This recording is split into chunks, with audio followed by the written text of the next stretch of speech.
Assalamualaikum warahmatullahi wabarakatuh. Halo anak-anakku yang hebat, apa kabar kalian? Semoga kalian selalu dalam keadaan sehat. Salam sehat, salam semangat.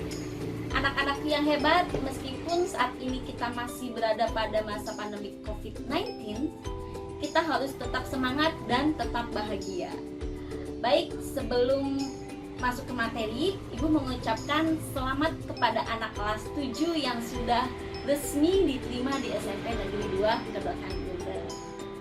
Pada kesempatan ini, dalam masa pengenalan lingkungan sekolah, Ibu diberi kesempatan untuk memberikan atau menyampaikan materi tentang tata krama.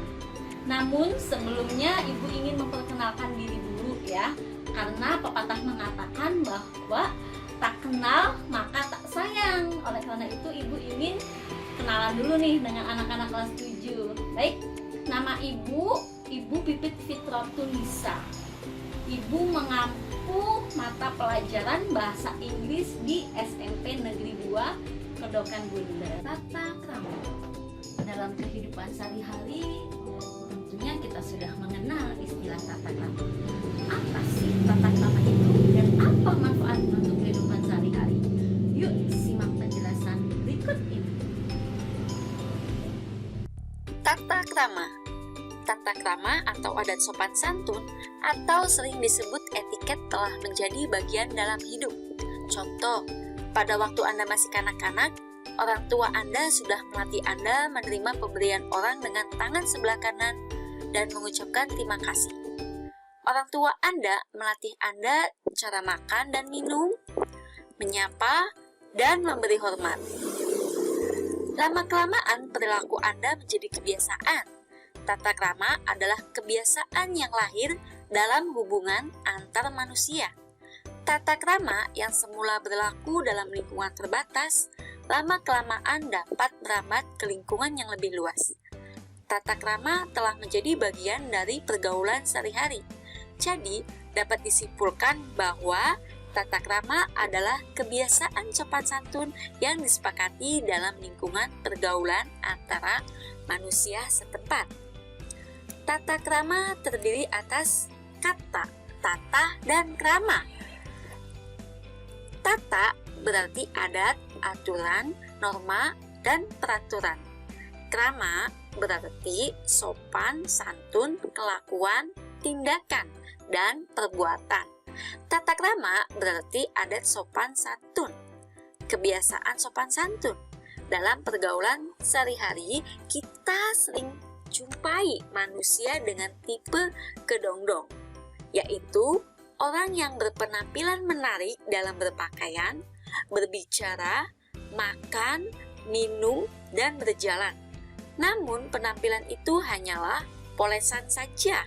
Ternyata hatinya dikuasai oleh sifat-sifat tak terpuji, suka dendam, egois, suka menyakiti hati, dan ada juga manusia yang bertipe durian. Penampilan tidak menarik, kasar, dan tidak mengundang simpati, namun berhati emas, rendah hati, suka memaafkan, suka menolong, dan menghargai orang lain. Kulit durian memang tajam dan kasar, tetapi buah durian terasa enak kalau dimakan. Makna tata krama yang sesungguhnya bukanlah seperti kedongdong yang licin kulitnya dan masam rasanya. Demikian pula makna kata tata krama bukanlah seperti durian yang tajam tapi enak rasanya. Kedua-duanya sama-sama merugikan. Tata krama banyak jenisnya. Yang akan kita bahas hari ini adalah tata krama di sekolah. Bagaimana tata krama kalian di sekolah? Yang pertama, jangan sampai terlambat datang ke sekolah. Dan yang kedua, ketika bel berbunyi, barislah di depan kelas dengan rapi. Kemudian, masuklah ke kelas dengan tertib dan duduk yang rapi dan sopan. Serta perhatikan guru ketika menjelaskan materi pelajaran. Dan yang terakhir, dilarang merokok. Jenis tata krama di sekolah. Di sini ada 4 jenis. Yang pertama ada tata krama bergaul dengan guru dan teman. Yang kedua ada tata krama berpakaian dan berhias. Yang ketiga ada tata krama dalam belajar. Dan yang terakhir ada tata krama terhadap lingkungan sekolah. Baik, Ibu akan menjelaskan satu persatu ya. Yang pertama, tata krama bergaul dengan guru. Sebagai seorang siswa, kita tidak bisa untuk tidak berinteraksi dengan guru dan tas di sekolah. Apa sih tas tuh? Tata administrasi sekolah ya, yang ada di sekolah. Maka dari itu kita harus menggunakan tata krama atau sopan santun yang baik. Nah, guru adalah orang tua kita di sekolah. Sebagai orang tua, sudah seharusnya dihormati dan dihargai, layaknya menghargai dan menghormati orang tua kita di rumah. Namun sering sekali kita melupakan hal-hal tersebut. Nah, kita sebagai siswa harus berbicara sopan di hadapan guru. Antara lain, suara tidak boleh melebihi dari suara guru. Tidak boleh mengucapkan kata-kata kasar dan kata-kata kotor, atau kata-kata yang kurang baik yang dapat menyinggung perasaan seorang guru. Kita harus menghindari hal-hal tersebut ya. Yang kedua, mengucapkan salam bila bertemu dengan guru. Jika kita berpapasan dengan guru, baik di dalam lingkungan sekolah maupun di luar sekolah, sudah seharusnya kita menyapa terlebih dahulu. Yang ketiga, tidak boleh menyapa guru dengan sapaan yang tidak sopan, seperti mengucapkan "Halo Pak", "Halo Bu", atau mengucapkan "Halo Bos", dan sebagainya. Yang keempat, tidak memanggil atau meminta sesuatu pada guru dari arah belakang atau jarak yang jauh, melainkan mendekati guru dari samping ya, dari samping atau dari depan. Yang kelima, bila dipanggil oleh guru, maka harus segera menyahut dan mendatangi guru serta segera melaksanakan perintahnya. Jangan nanti-nanti ya. Yang keenam, tidak memotong pembicaraan guru dan bila terpaksa, maka harus minta maaf terlebih dahulu. Yang ketujuh, tidak lewat atau lari di depan guru yang sedang duduk. Itu nggak sopan ya, kecuali terpaksa dengan minta izin dulu. Dan yang terakhir, tidak boleh membantah atau menentang guru secara emosional. Yang kedua, tata krama kepada sesama teman. Yang pertama ada menghormati teman-teman di sekolah. Di dalam lingkungan sekolah sudah kita ketahui bersama bahwa ada yang namanya kakak kelas dan ada adik kelas. Kepada kakak kelas, kita juga wajib menghormati dan menghargainya. Dan kepada adik kelas, kita juga bisa menyayanginya. Kita sebagai siswa tidak boleh menyulitkan siswa lain.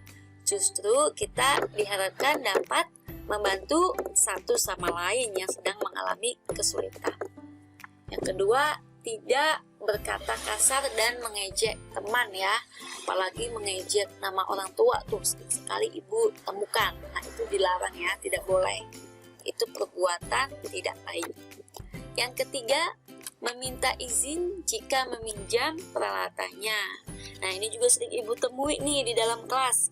Ada siswa yang jahil atau siswa yang biasanya mengambil sesuatu yang bukan miliknya, seperti mengambil pulpen temannya, mengambil penggaris milik temannya.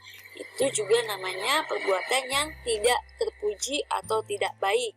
Maka dari itu seharusnya perbuatan yang harus kita hindari. Perbuatan seperti itu jangan dicontoh ya. Yang keempat, saling menjaga perasaan dengan tidak mengucapkan kata-kata yang dapat menyinggung perasaan teman, baik secara lisan maupun tulisan.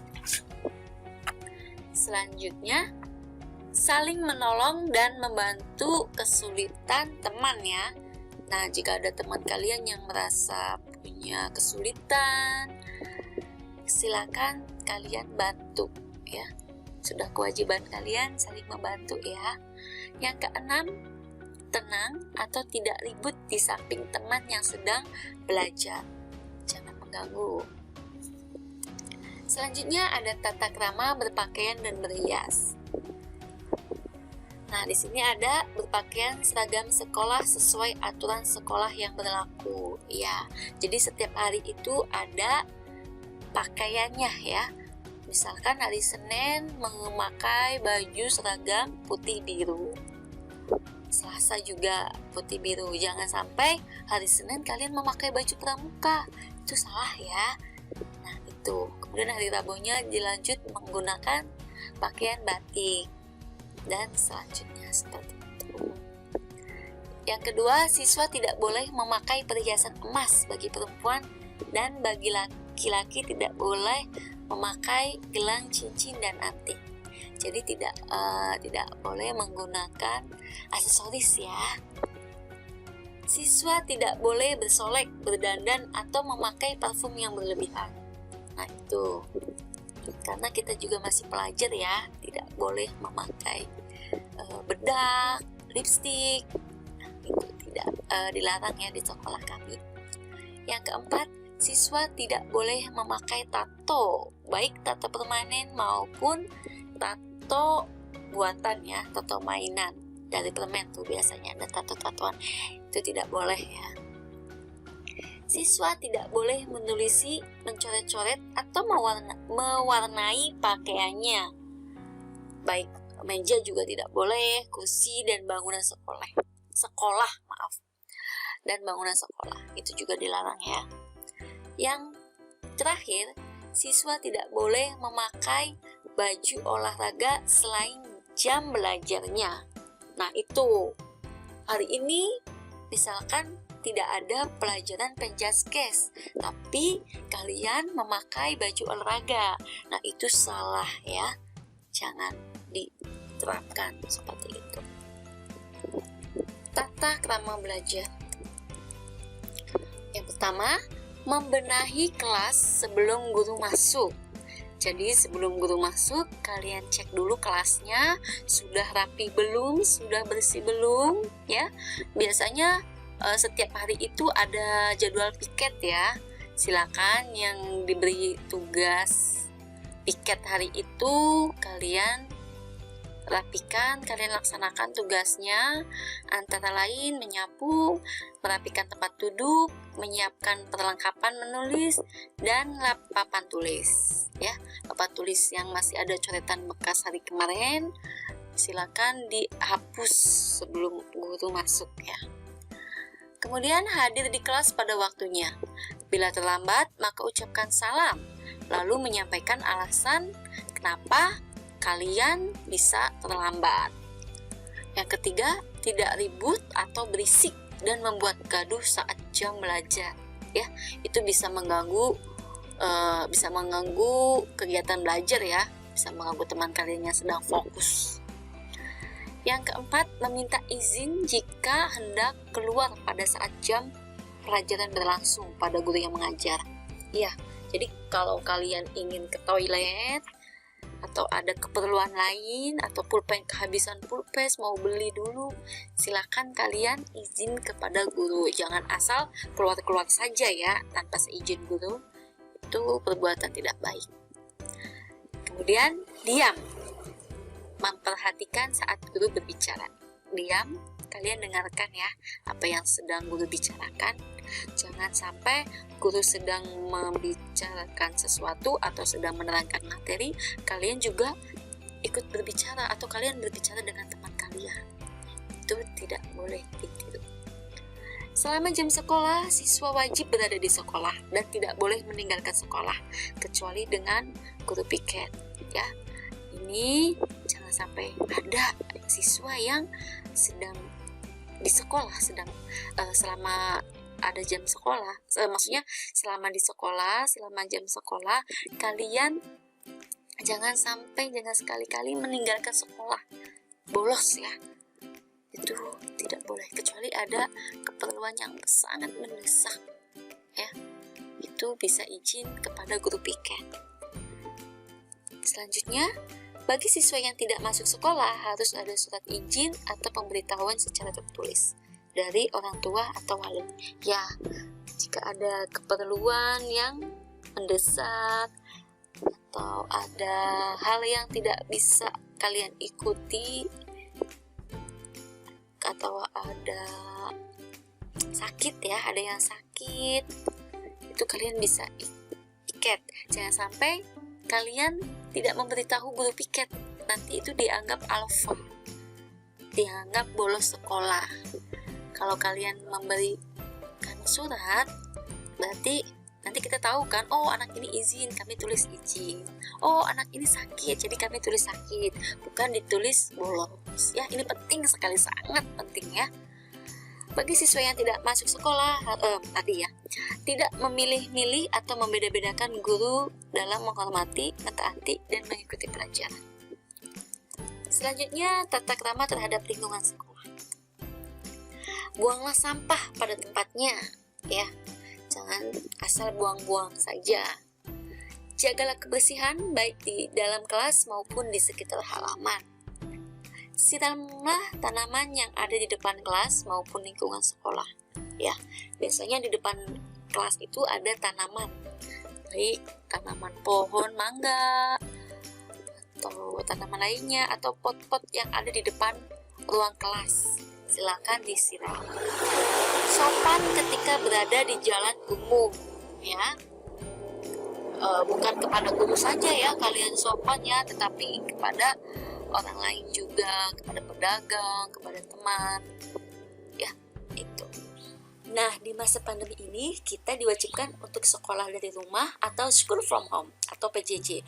Dengan adanya sekolah dari rumah, maka kita tentu saja akan menghubungi guru menggunakan pesan singkat atau WA. Mengirim pesan kepada guru tentu ada atikannya loh. Yang pertama, perhatikan waktu, jangan terlalu malam ataupun terlalu pagi. Yang kedua, jangan pernah lupa menuliskan salam, permohonan maaf mengganggu, dan identitas diri. Dan yang terakhir, jangan lupa untuk mengucapkan terima kasih ya. Adapun manfaat dari tata krama yaitu dihargai dan disenangi banyak orang, mendapat kepercayaan dari orang lain, memupuk rasa persaudaraan, menjaga hubungan baik dengan orang sekitar, dan menghindari perselisihan dengan orang lain. Nah, selain itu, dalam melakukan sesuatu kegiatan, kita wajib mengingat konsep 3 magic words, yaitu katakan tolong jika meminta bantuan, katakan maaf jika melakukan kesalahan, dan katakan terima kasih apabila kita menerima bantuan dari orang lain. Salah satu kutipan dari Raden Ajeng Kartini yaitu, banyak hal yang bisa menjatuhkanmu, tapi satu-satunya hal yang benar dapat menjatuhkanmu adalah sikapmu sendiri. Sekian penjelasan dari Ibu mengenai tata krama, semoga bermanfaat untuk kita semua ya. Terima kasih.